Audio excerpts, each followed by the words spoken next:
Hello, everybody! Welcome back to my little corner of the internet where I will talk about the stories of my life, my work both as a comic book author and a translator, my cats Hey Hey and Serengeti, and the occasional movie, book, or TV series review and recommendations, as well as some rants if the feeling hits. Now, I have a lot of fandoms. I love pretty much everything horror, sci fi, fantasy, and so on. While there are some fandoms that I don't follow, I never got into Game of Thrones, for example.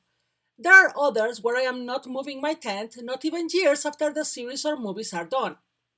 Supernatural is one of those fandoms because I love that little bad show that could with all my heart. Yes, it had so many plot holes you could use the story as a fishing net. Yes, at times it contradicted itself, and past season 6, it floundered a lot in the story department trying to find the next big bad. And yet, the characters, and I don't mean just the main ones, made 1,000 people fall in love with them so that now, a year and a half after the show ended, they still manage to get on the trending topics and create controversies if one of the actors says meep at a con. There are a ton of things I could say about Supernatural. Seriously, a ton. There were 15 seasons, and one can overanalyze every single detail of them, and that's not even talking about the bisexual elephant in the room. But I wanted to start with a subject that most of the fandom agrees with before getting out my bat to beat some beaded ponies and talk about an old school fandom reference there. So, let's talk about Dean Winchester's parentification, most specifically his role as Team Free Will's collector of orphans, mom, dad, and sometimes voice of reason, and how he ended up adopting half of the secondary characters in Supernatural, all while being the loner in the text of the story. Let's get things clear first. While on paper, Dean and Sam Winchester are the main characters of the show, in practice, pretty much every single meat arc for the first 8 seasons was centered around Sam.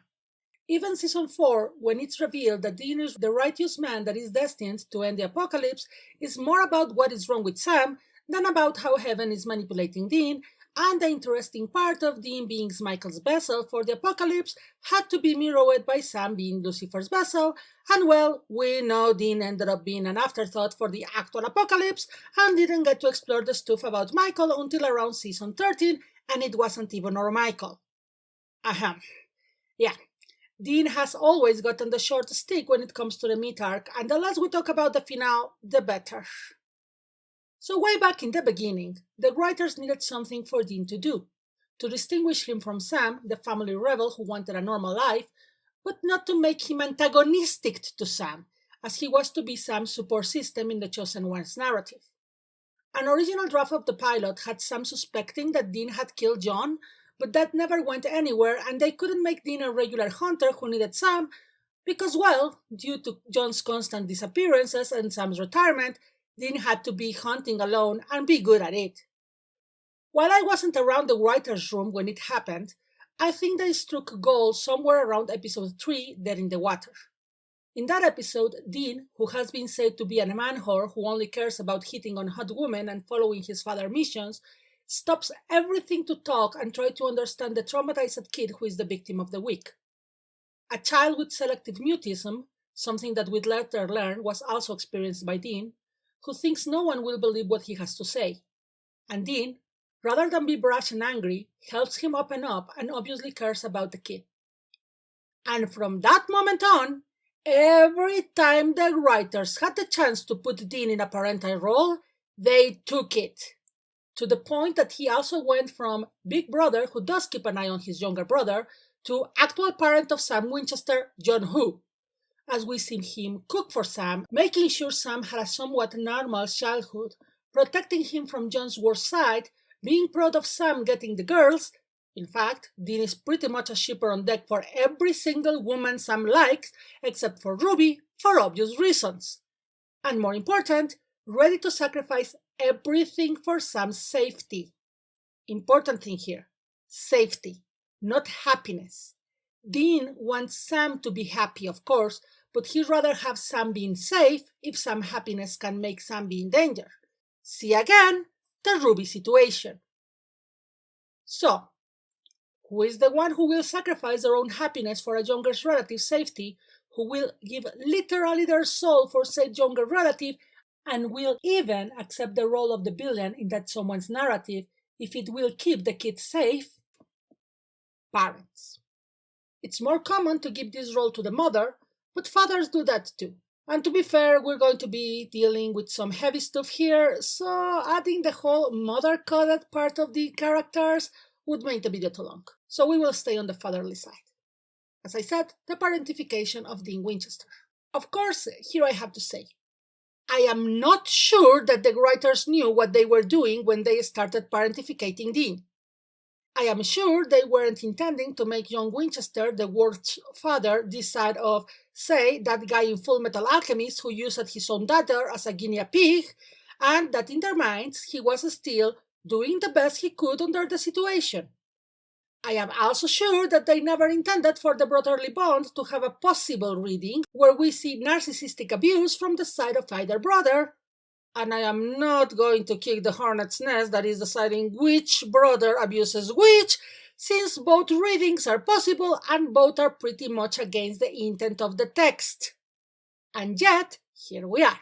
So yes, Supernatural is that one show that ended up with deep and three-dimensional characters, pretty much by combinations of chance, bad writers who didn't think the implications farther than their one episode, amazing writers who did their homework, but didn't know that their work would not be followed on until they got to write again, one very dedicated actor who wouldn't let his character be destroyed by anyone and is still protective as hell of him, and a fandom that will not quit. One more reason to love it, but let's go back to Dean, the father figure. Important thing. Parentification is a form of abuse. It's when a child, usually the oldest sibling, is forced to take on the role of a parent because the parent himself or herself cannot take care of own children. It is taking away their childhood and putting the child in an adult role. But again, I do not think that the writers knew that they were making John Winchester abusive by putting Dean in the role of Sam's parent. The first time that we see Dean being patient and loving with children happens in the Water, as I said before. But the first time we see parenting Sam comes a little later, when we get to Something Wicked and the revelation that John Winchester, bad father extraordinaire, would leave Dean and Sam alone for long periods of time, at least 4 days in a row, with little money for food and instructions to shoot first and ask later, and, if he didn't come back, to call Pastor Jim. However, when it was season 1, we could still think it was a one-time thing. But as the seasons went on, John became an even worse father, and we got to see more and more of how Dean was the one who always took care of Sam, and sometimes of John. It was not just that John left Dean to care for Sam, or that his last words to Dean were about how he should have to kill Sam if it was the only way to keep Sam human. It was also when we see in A Very Supernatural Christmas that it was Dean the one who made Christmas as special as he could for Sam, even if Sam didn't realize at the time. It is on season 4 where Dean has to make very hard choices to keep Sam human and away from a very dangerous drug. Seriously, while Supernatural did a horrible job with showing how rehab should be, the situation Dean was in, as the main caretaker of an addict who had to hear the person through withdrawal, not that uncommon. And of course, everyone tells Dean in season 5 that he has to realize that Sam is an adult in his own right and thus has the right to make the very bad choice of letting Lucifer ride him. That he has to, in essence, cut the apron straps. Only to go back to take care of Sam no matter what in season 6 and 7, where we even see Dean get caretaker burnout, and of course season 8, where we also learn that apparently Sam never thought his brother could cook, despite the fact that we saw in previous seasons that whenever the boys had cooked food, it was because Dean cooked. Sam's casual ignorance of everything Dean did for him goes more with how some kids tend to take their moms for granted. After all, moms are always there. And yes, I went there. I said mom and not dad. Sorry, it's just that when we get to season 8, we get to the only other character in the whole Supernatural series who gives up their soul for a loved one without hesitation, knowing fully well what it means to lose a soul. And that is Linda Tran. Because yes, I am not forgetting that Ivan Hudson sold his soul to save his wife from cancer. But Ivan wasn't really sure that it was true, had no knowledge of the supernatural, and thus was not conscious of the consequences. Linda, however, at that point, had been chased by demons, leviathans, had an anti-possession tattoo, and knew that hell was real. And yet, when it came down to Kevin's safety, she immediately offered her soul, no hesitation. Just like Dean had done 5 years earlier for Sam, his metaphorical son. But of course, Sam is not Dean's only son. Let's be completely honest, Dean picks up more orphans than Bruce Wayne. He is, indeed, Supernatural's Batman. First off, we get Ben. The show tries to be coy and imply that maybe Ben is Dean's biological son, but we know he isn't because, well, the angels never try to use him as leverage to make Dean say yes to Michael like Cass did with Claire and Jimmy. Not that that matters to Dean. He pretty much imprints on Ben and treats him like his son from the moment they meet in seasons 3, and one can tell that one of the main reasons he tried hard to stay with Lisa in season 6 was Ben. He's amazing with him, keeping him safe at first, then teaching him the things that he needs to know, and finally making a horrible sacrifice, and a terrible decision, if one is honest, to keep him happy, safe, and most importantly, innocent. Later, and even if it was just for a small time, he gets to be a baby's dad with Bobby John, the baby shifter that unfortunately ended up in Crowley's hands. It's a short time, with a lot of challenges given how Bobby John changes races and face constantly, but still, we can see that Dean is good with kids, even when the kid is an apparent monster and he also has to deal with his soulless brother, metaphorical son.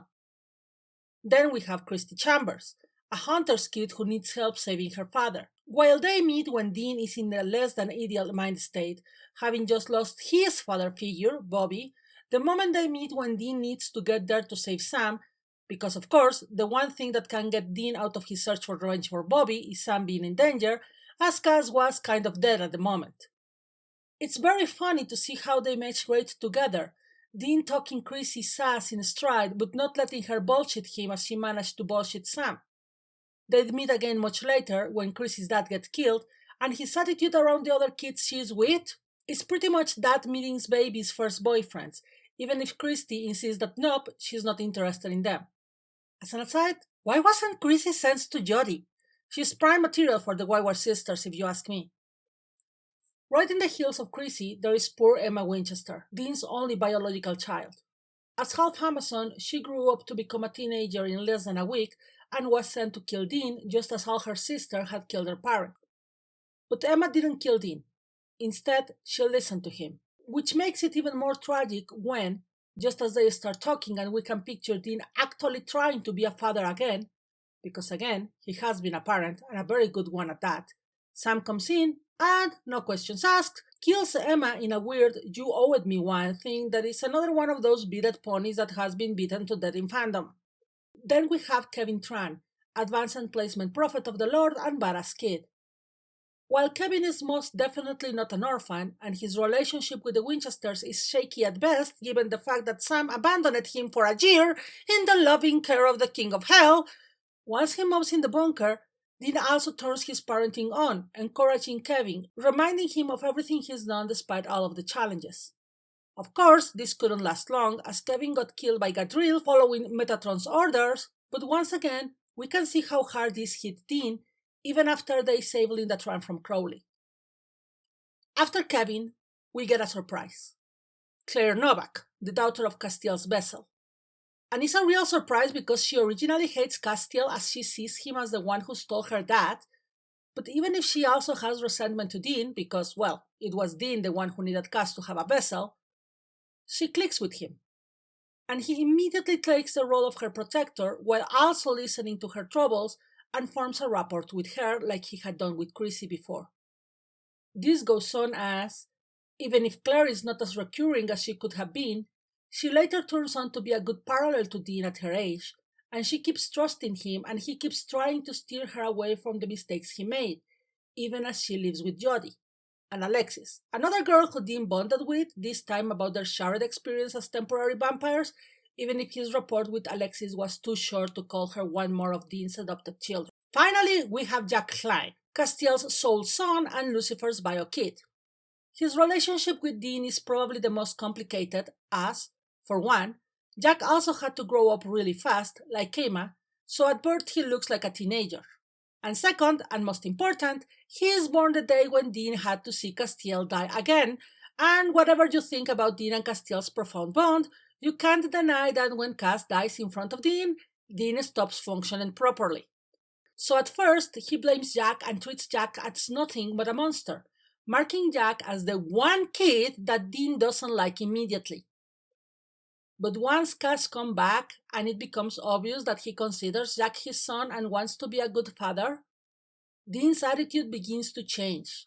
And it also becomes obvious that Dean's opinion is important for Jack as he tries to emulate the one Winchester that didn't quite accept him at first sight. And Dean warms up to Jack to the point that he even teaches Jack to drive in baby in a scene that was later described by Jensen Ackles, Dean, as a father teaching his son how to drive. While Dean would zigzag into hating Jack again after the unfortunate second death of Mary Winchester, by the end of the series, Jack is once again their kid. Their, meaning Dean, Cass, and Sam, as opposed to Claire, whom the fandom joked had two dads and Uncle Moose. And, terrible series ending notwithstanding, Jack is a kid who tries his best to make his parents proud, and he does. Supernatural is a series of extremes. When it's good, it's very good. When it's bad, it's so bad it goes back to good, then back to bad again in an endless cycle. Even its most mediocre episodes can end up in a terrible fandom fight about which ones are the worst and why they are the worst.